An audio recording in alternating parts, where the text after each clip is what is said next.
Hello everyone and welcome back to Phoenix Wright. I first want to apologize for this video being a couple days late. I ended up coming down with a cold, so that happened. And now we're back though, and I'm excited to get to this trial. If I remember correctly, we're just gonna grab Larry, I believe, is who we're getting. Or Loris now, technically. Anyway, February 9th, 11:15 a.m. District Court, Defendant's Lobby number 1. Excuse me, Mr. Edgeworth? I'm not really sure what to say. Iris, we only have 20 minutes. There are two things which I need to ask you before we reconvene. Alright, I'll help you in any way I can. First, about that night. You really didn't go to the inner temple, correct? The last witness claims to have met and talked with you in the training hall. Either you or Sister Bikini is lying. Mr. Edgeworth, it is just as I said yesterday. Until the incident occurred, I was in my own room, in Hazakura Temple. Very well. The second thing, then. That night, the temple snowmobile was used in between the time Sister Bikini returned to the main hall, and when she bore witness to the murder. Sometime between 10:30 and 11 p.m. that night. Were you the one who used the snowmobile? There's only one key for the snowmobile. The only person who could have used it was me. So it was you. But why? What made you go out to Dusky Bridge?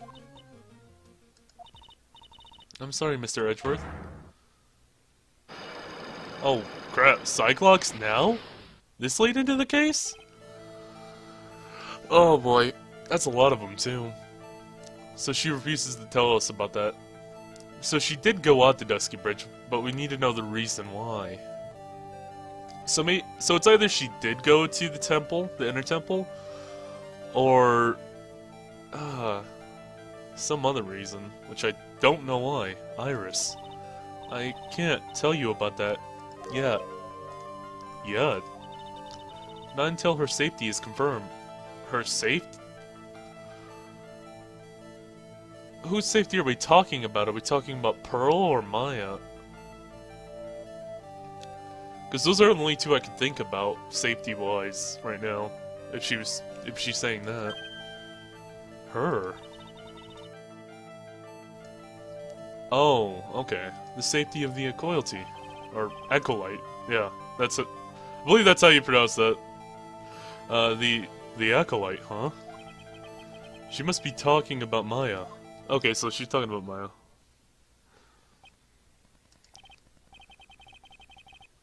Iris, look me in the eye and tell me the truth. Did you kill Elise Dunan? No matter who or what may come, I can never take a life. I don't believe that. Especially knowing your past. As I thought, no psychologs. Very well.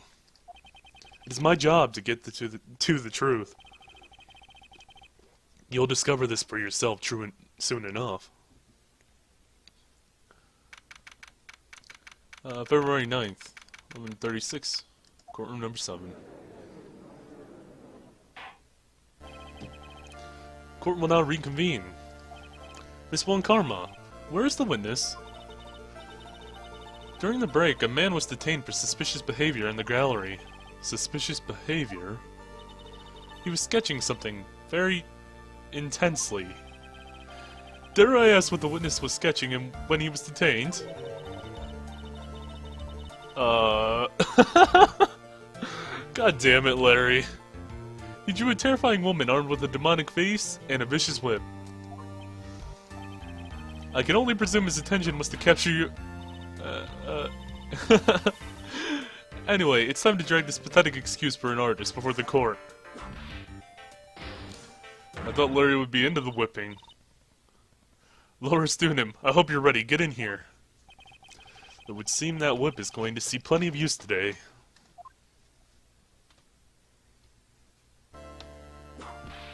Yeah, already, yep. Your sketch is in contempt of this court. Hey, I was just artistically... You tried to run away from the bailiff who was trying to hand you a subpoena, right? Look, I'm nothing but a fledgling artist, training in the mountains. I'm only down here in the city because I ran out of green paint. Well, to use the technical term for the color, viridian. Larry, this isn't an art store now, is it? I know, I graduated junior high, okay? Look, art is all about working in the fields, isn't it? Working in the fields? I presume he wanted to say field work. I hope. That's it, thanks buddy. It's kind of sad that I was able to understand his mangled train wreck of a sentence. I just happened to stop in here and found a wonderful new model. So see? I've got nothing to do with this trial at all. I expect all your faces to be red when you realize this mistake. Bright red. Or, to use the technical term, Crimson Lake. Really? Come on, Larry. Oh god. Stop your pathetic babbling and testify like a man. Refrain from whipping me, Miss Von Karma. Cross-whipping is as bad as cross-checking. Witness, that was all your fault. Testify now. I got whipped because of you. Oh, this is always too much for me.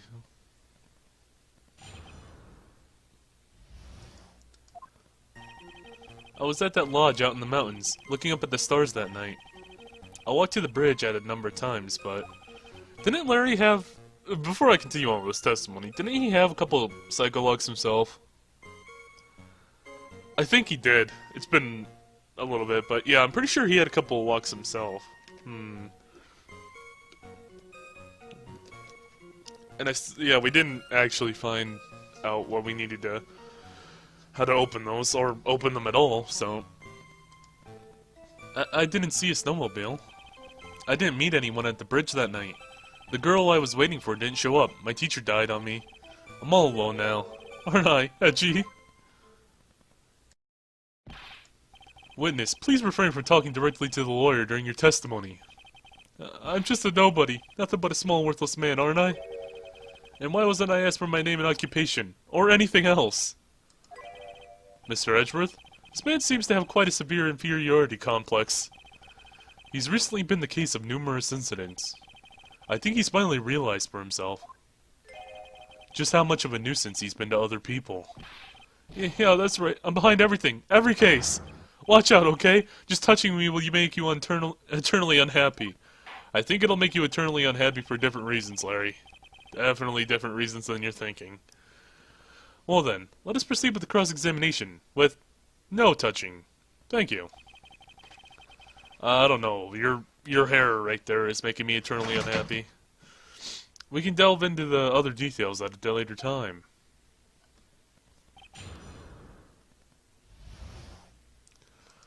Alright. So, lodge in the mountains looking up the stars. Didn't see a snowmobile. That's all he's saying. It seems he's going to have to claim to have nothing to do with this to the end. I don't want this guy to cost us any more time. I need to slice through his obvious contradictions and keep moving along.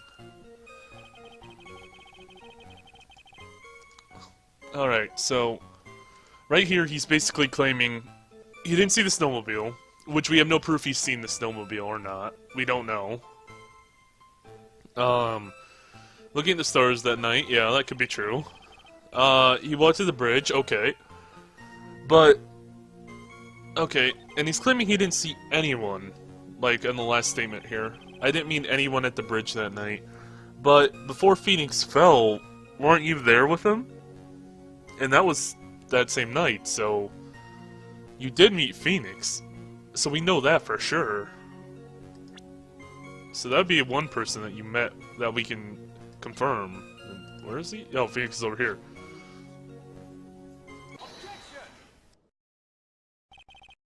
Larry Butts, I can understand why you might want to throw your old life away.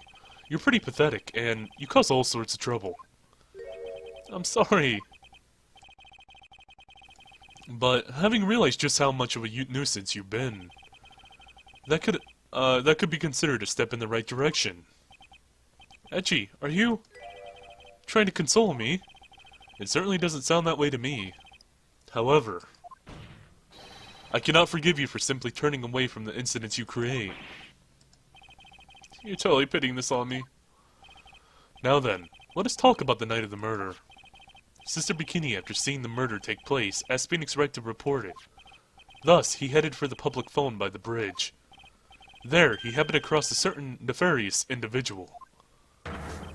You, Larry Butts. That's right, me, in the flesh. Huh. Listen carefully, witness. It doesn't matter if you change your name. So long as you remain pretty pathetic. I thought he was going to say petty and pathetic.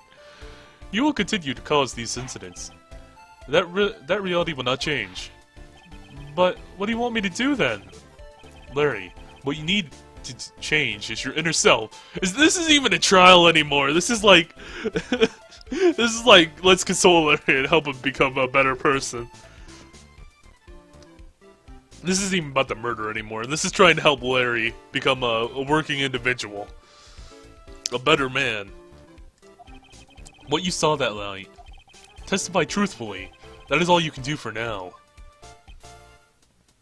Edgeworth's pretty good at this, honestly. Like convincing. Oh man, he knows how to work Larry. I was surprised, honestly.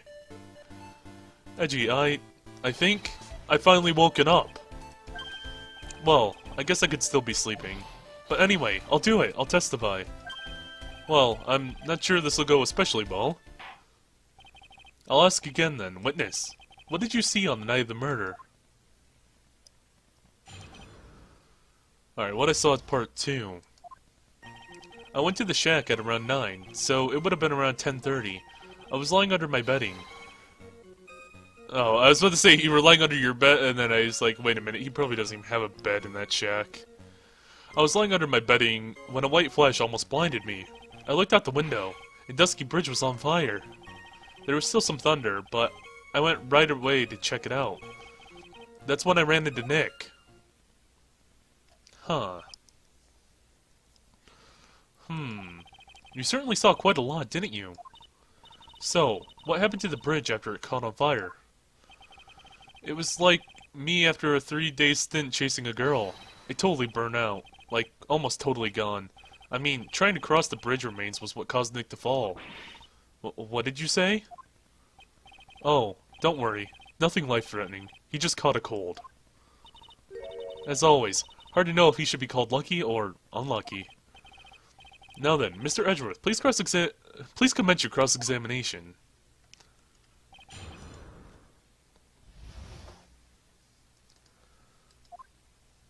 Now, just to make sure of something, I want to check the weather report. Because he said 10:30, and I don't exactly remember what time it was when the thunderstorm stopped. Lightning from 10 to approximately 11. Okay, so that's fine. The snow was till 10:50, nearly 11 p.m., and then the lightning happened from 10 p.m. to 11 p.m. So, that's, yeah, that matches with his story.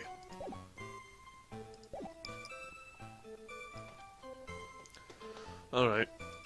So, what else did you say here? I barely remember now. I was laying in my bed, went to the shack, 10:30. White flash almost blinded me. Looked out the window, Dusky Bridge was on fire. So some thunder, but I went right away to check it out. So, Nick, okay. He told me about the burning bridge yesterday, but there's still something that doesn't quite fit. It looks like, despite his change of heart, Larry still isn't telling us the whole truth. Let's just press on a couple of these statements.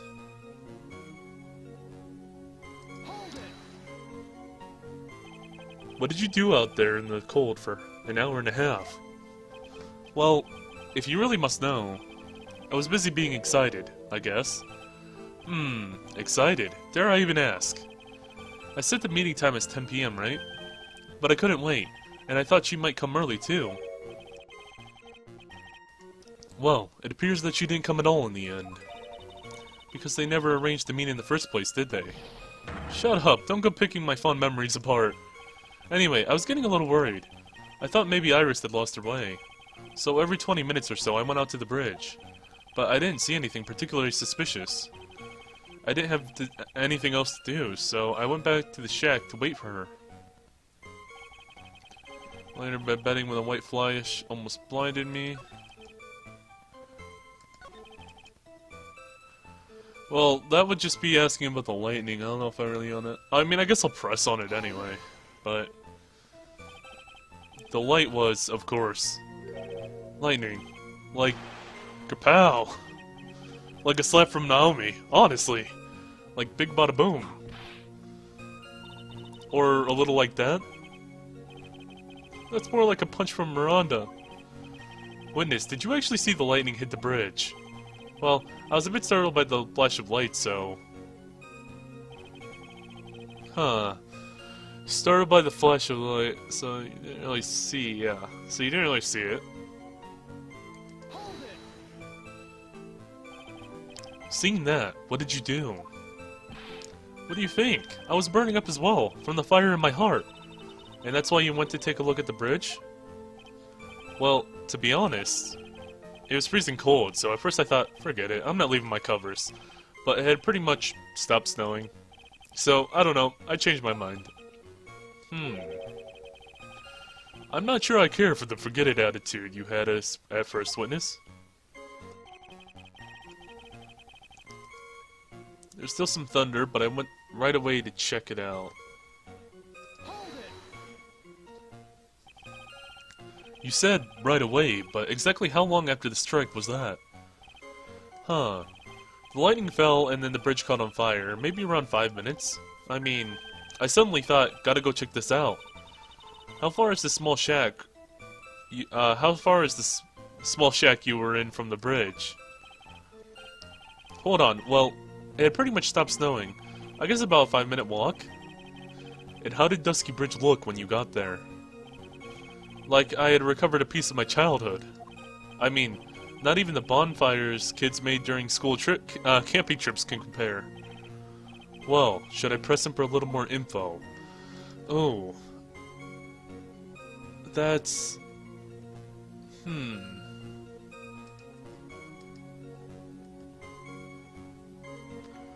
See, this is...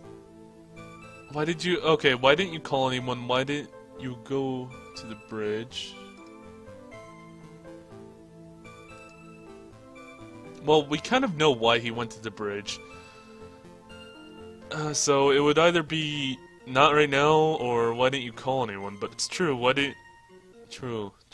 If the bridge was burning down, that is a good question. Why wouldn't he call anyone?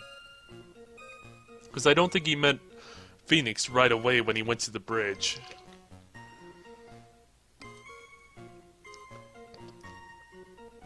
Or did he? Maybe he did. But still, true. He could have called. He still could have called someone about the bridge, though. Let's ask that. Why didn't you call anyone? Larry, let me ask you one thing. What is it, Edgy? What's with the serious face? Why didn't you call anyone? Eh? What do you mean? Normally, when faced with a towering inferno, one would try to tell someone. There's a public phone right by Dusky Bridge, correct? Yeah, I'm thinking there would have been like a couple minutes between Larry getting the bridge and Phoenix being there. Because I think, if I remember correctly, when we were playing as Phoenix, and the bridge was burning down, Larry was already there by the time we got there. Well, of course I thought of doing that. So then, let's hear why you didn't. Huh? Oh, yeah, okay, my reason. Is that I didn't try to tell anyone, I just didn't have time, okay? Okay. Oh, is this a new statement? I arrived at the bridge, and Nick showed up less than a minute later. Oh, okay. So that's what you're saying. But... What time did Phoenix arrive at the bridge? That's what I want to know. I don't quite remember. I think it was later than that. That's the thing, like... Because I'm really sure Larry was already there, and he had time to. Less than a minute later, I think it would be more like... It was a bit longer than that, if I remember correctly.